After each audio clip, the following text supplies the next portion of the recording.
Seja bem-vindo a Ibiara, um município brasileiro localizado na região do Vale do Piancó, no sertão do estado da Paraíba.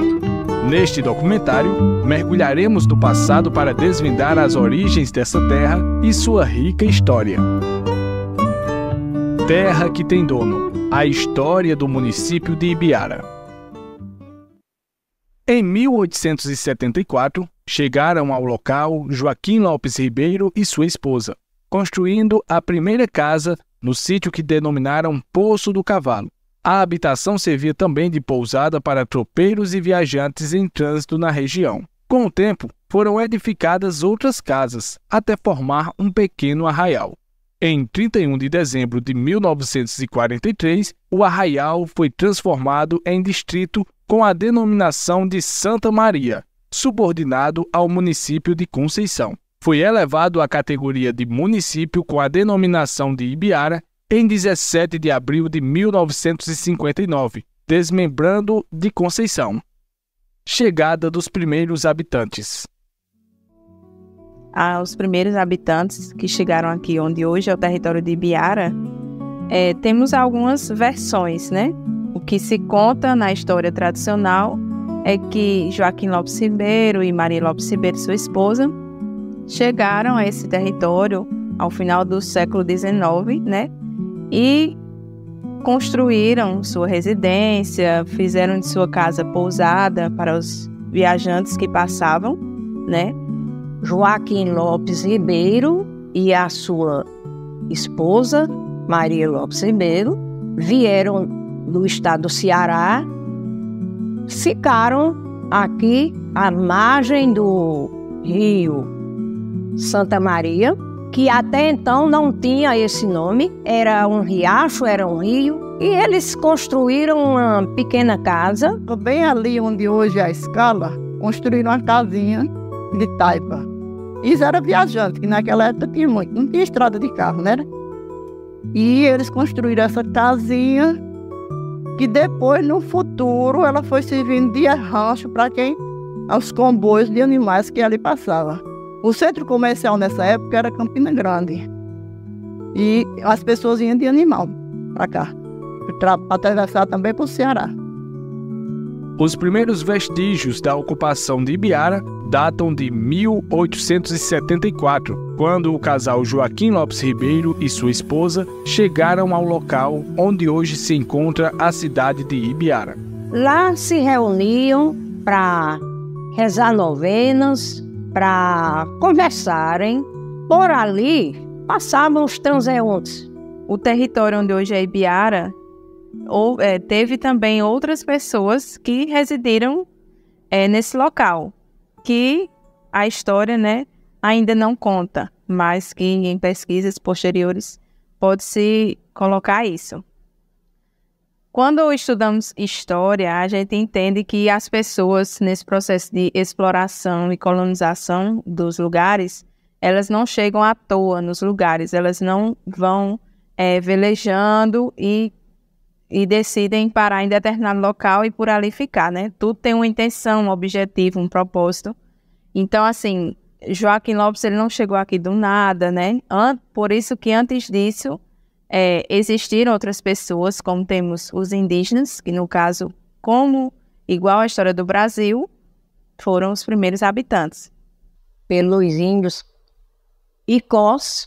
Piancó era o nome de um índio, que imortalizou o nome da cidade de Piancó. Os índios Icós foram os habitantes, já habitavam aqui nessa região. Quando Joaquim Lopes Ribeiro chegou aqui já existiam os índios.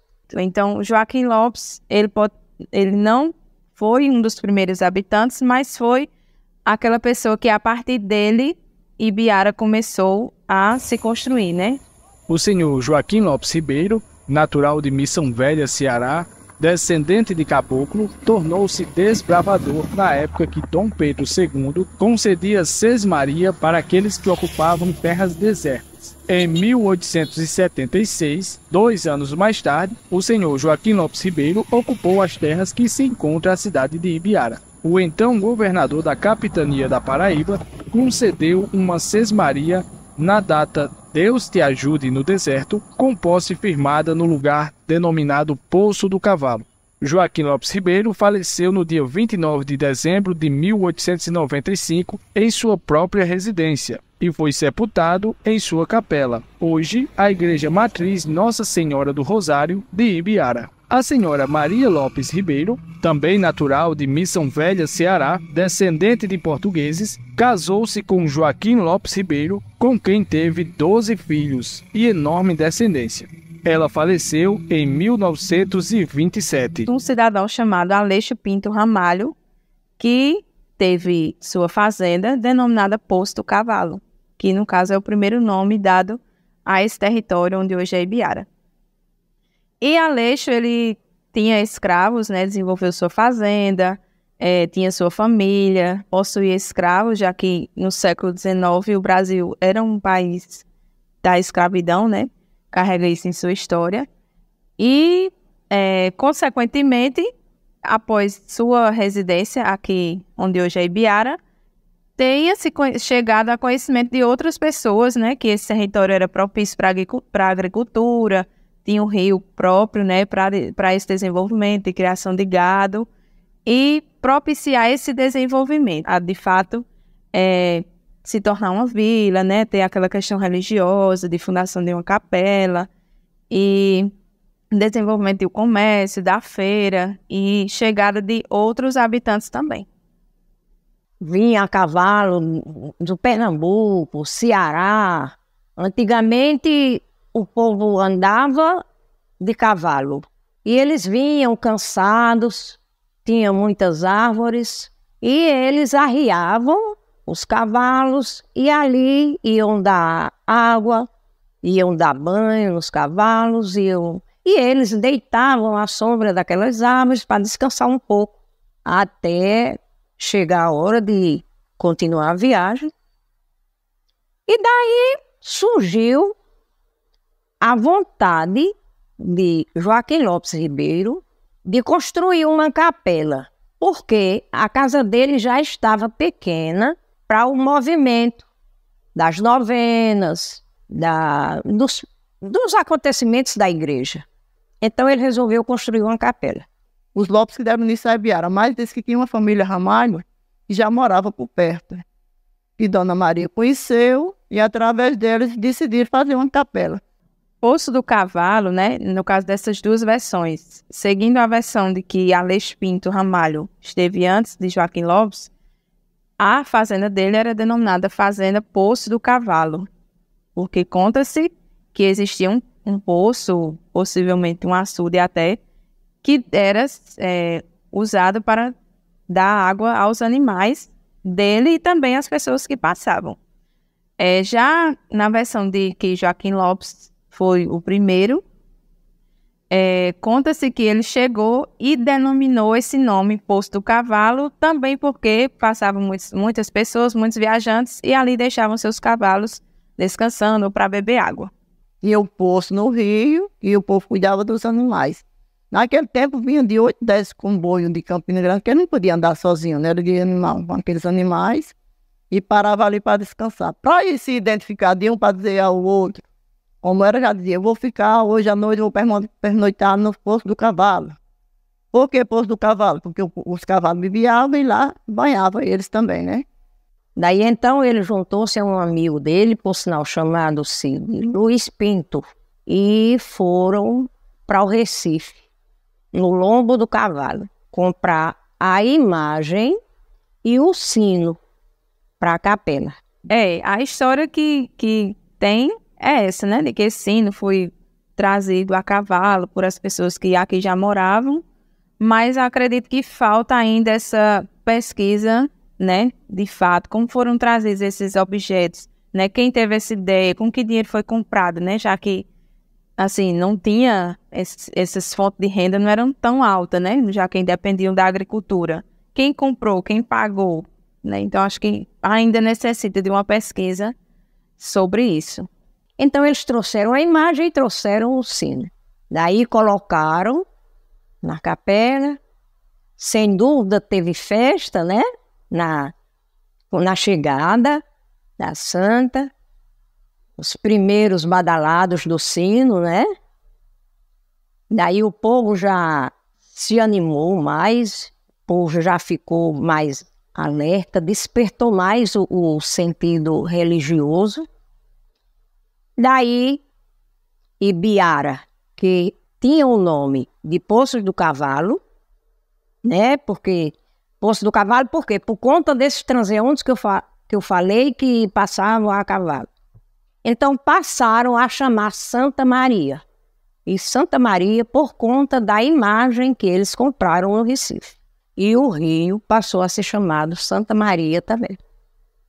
Nosso Brasil toda a vida foi predominante do catolicismo, né, no início. Hoje já tem muitas religiões, mas no início quem predominava, eu acho que 90% era o católico, né?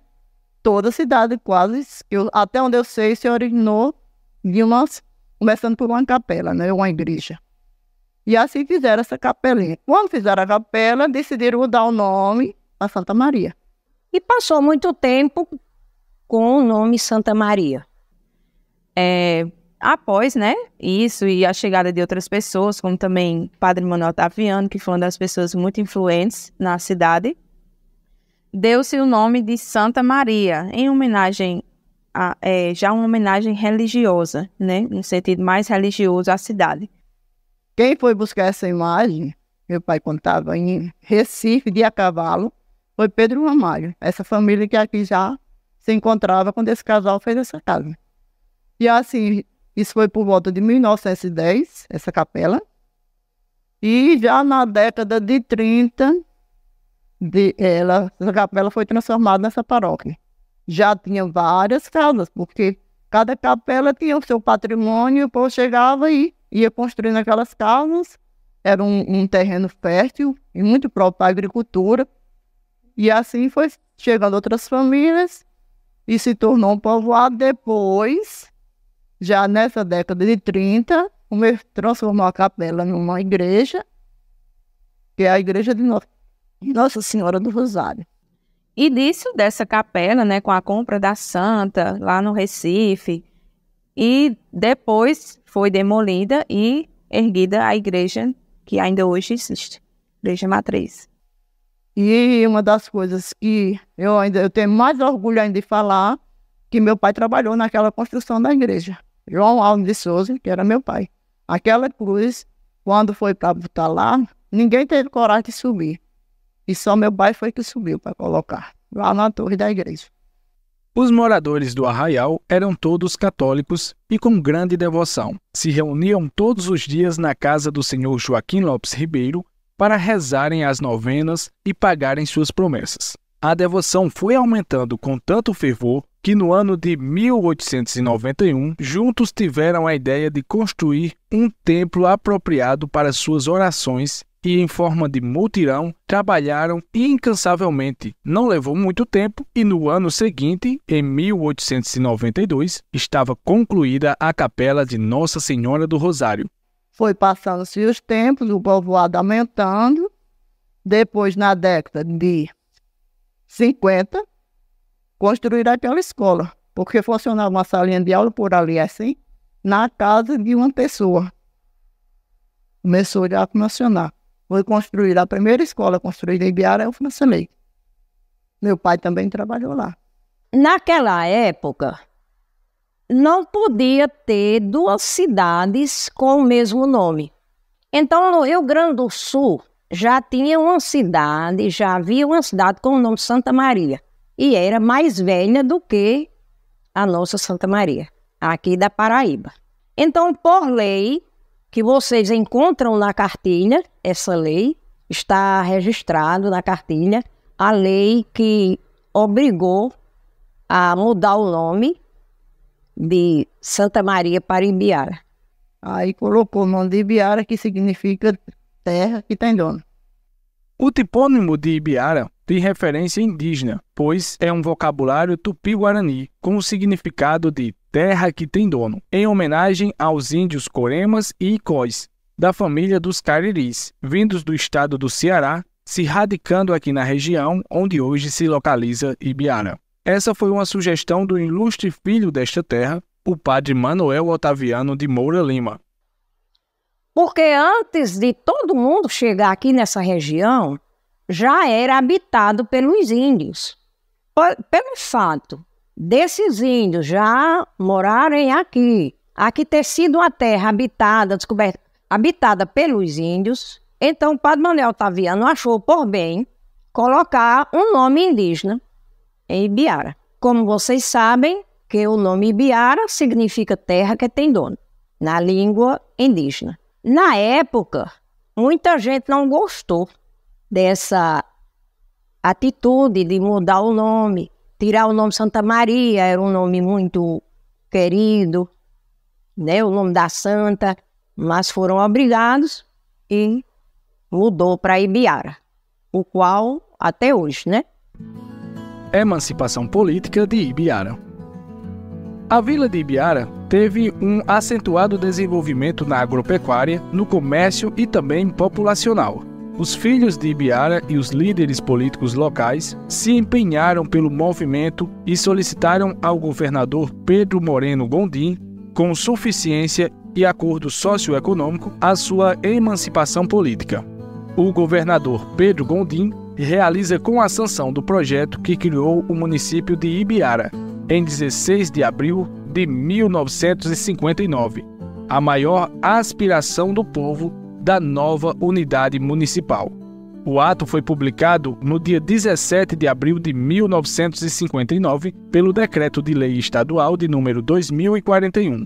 Conseguida a sua maioridade política, estava o município de Ibiara apto a desenvolver-se e progredir como célula ativa da comunidade paraibana. Toma posse o primeiro prefeito de Ibiara, Antônio Ramalho Diniz, que assumiu interinamente e assinou o termo de posse nas presenças do governador da época, Pedro Gondim, entre outras autoridades.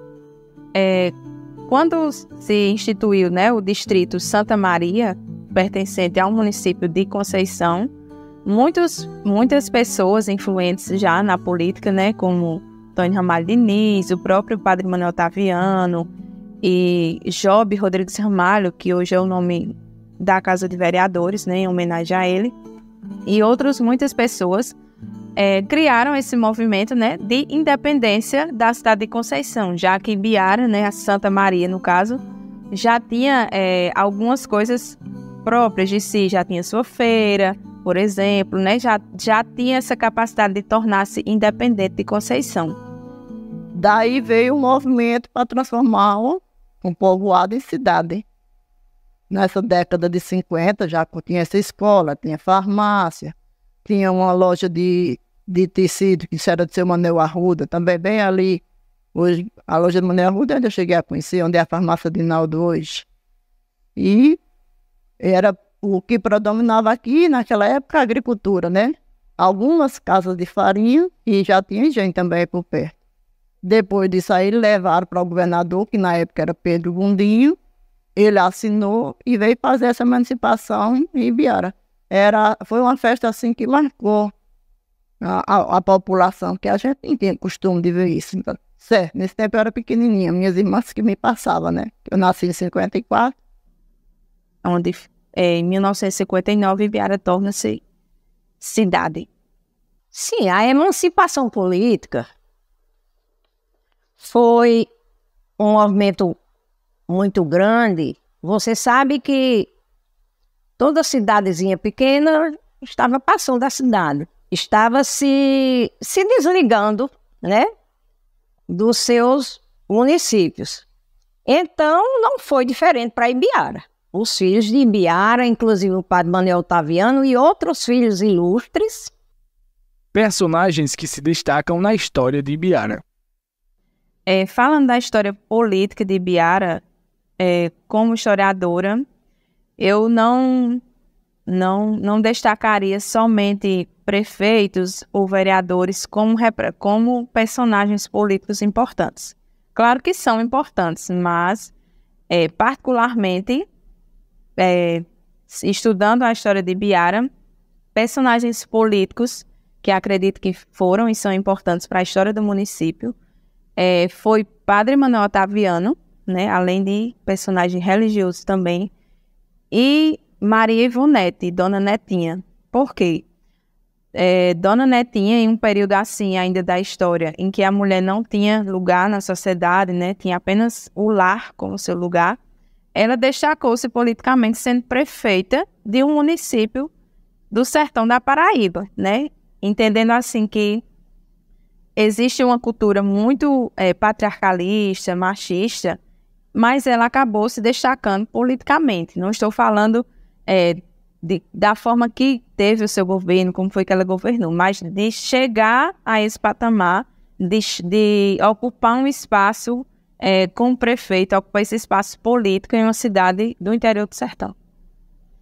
E como personagens religiosos, destaco Padre Manuel Otaviano novamente, e também rezadeiras, particularmente falando, são pessoas que têm uma influência religiosa muito forte e que deveriam ser mais destaques, mais valorizadas, né? Atualmente acho que já temos pouquíssimas. Destacaria Dona Paula, aqui do município, Dona Socorro, lá do Sítio Malhada, e muitos outros que até às vezes fogem do conhecimento da população. Personagens, falando da cultura do município, eu destacaria as parteiras e os parteiros também. E carpinteiros, como José Alves, que é avô do prefeito.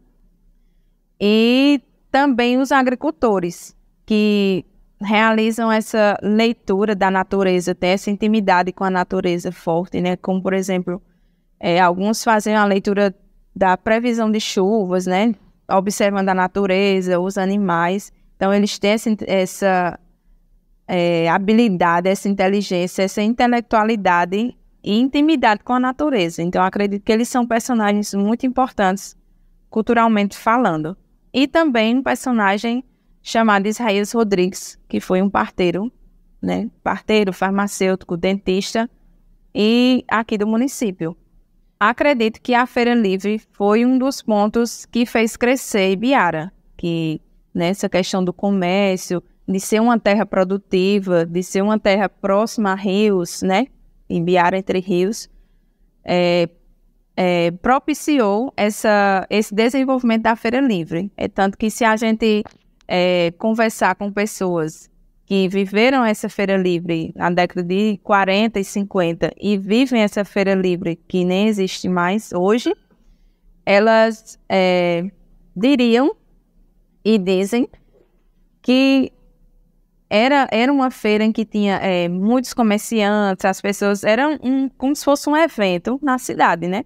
Então, eu acredito que foi um dos pontos principais que fez crescer Ibiara, e que hoje a gente quase nem tem, aliás, né? Mas essa feira, essa questão de troca, de venda, de comércio, de ver em barracas, de alimentos, enfim.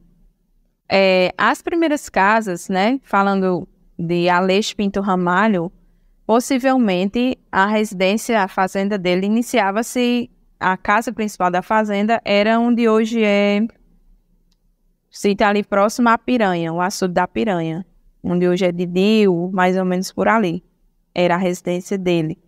E, inclusive, no livro de Padre Manuel Otaviano, em alguns apanhados históricos que ele deixou, ele conta que o curral da fazenda era onde hoje é a igreja matriz da cidade de Ibiara. Então, assim, era uma extensão, né? Realmente uma fazenda muito grande. E relacionado à primeira casa, né, de Joaquim Lopes Ribeiro, era próximo ao mercado de Fábio, nessa principal. Tanto que ainda hoje é a rua principal da cidade. Ai, como era boa a feira de Ibiara, quando era lá na frente da igreja. Muita gente, menina, quantos casamentos não começou por namorando naquela feira de Ibiara? Era muito bom, eu lembro muito, a gente passeava, essa hora a gente ainda estava nessa feira, passeando quando a gente vinha do sítio, enquanto foi ali. O que eu achava muito interessante era que era tudo bem compartilhado. Você tinha aquela feira que era chamava Mangai. Até que ultimamente eu fui numa feira em Natal e achei parecido com a feira que era de Ibiara, num domingo. Aí, as bancas de carro penduradas, aquelas carros penduradas, a de cereais, era tudo separado. O que não existia muito naquela época era questão de tecido, roupa feita, que já não existia, né? Quando veio a questão da indústria, que acabou com a profissão das costureiras. Quase, né? Que todo mundo passou a comprar já o pronto. Que naquela época você comprava o tecido e fazia. Que o algodão era a principal fonte de renda do município. E era como dizia, quando o pobre vestia uma camisa. Até hoje eu penso, né? Ibiara não tem mais feira de jeito nenhum, né? Tem alguma cidade que continua, mas Ibiara não tem mais. Você vai nesse mercado, é 2 bancas, hoje aqui tem 3, né? E era um espaço que eu acho que ainda devia ser resgatado um dia. Ali se vendia os produtos agrícolas do município, os sitiantes traziam milho verde, feijão verde, girimum, tudo que dava nas suas roças, trazia para vender aí na feira. E vinham outras pessoas de fora, vendia fumo, vendia coisas que era na época necessário para a sobrevivência. A agricultura, pecuária, né, produção de algodão principalmente, milho, feijão, gado, né, quem tinha mais condição criava gado para revender também. Vendia a carne, né, já era uma questão diferente, não tinha como hoje, né, precisa dessa aprovação de um veterinário, se o gado se pode ser vendido, né, então era tudo assim mais simples, podemos dizer assim. Mas fonte de renda era principalmente a agricultura e a pecuária. Atualmente, o município de Ibiara é composto pelo centro da cidade, o bairro Ibiarinha, o distrito de Cachoeirinha, povoado Várzea Redonda e comunidades rurais. Conforme dados do IBGE do censo de 2022, o município de Ibiara é composto por 5.631 habitantes. Gostaríamos de lembrar que este documentário é apenas uma parte da história de Ibiara e que poderá ter continuação conforme o surgimento de novas pesquisas. Este é um projeto da Lei Paulo Gustavo, com o apoio da Secretaria de Cultura do Estado da Paraíba e Governo da Paraíba.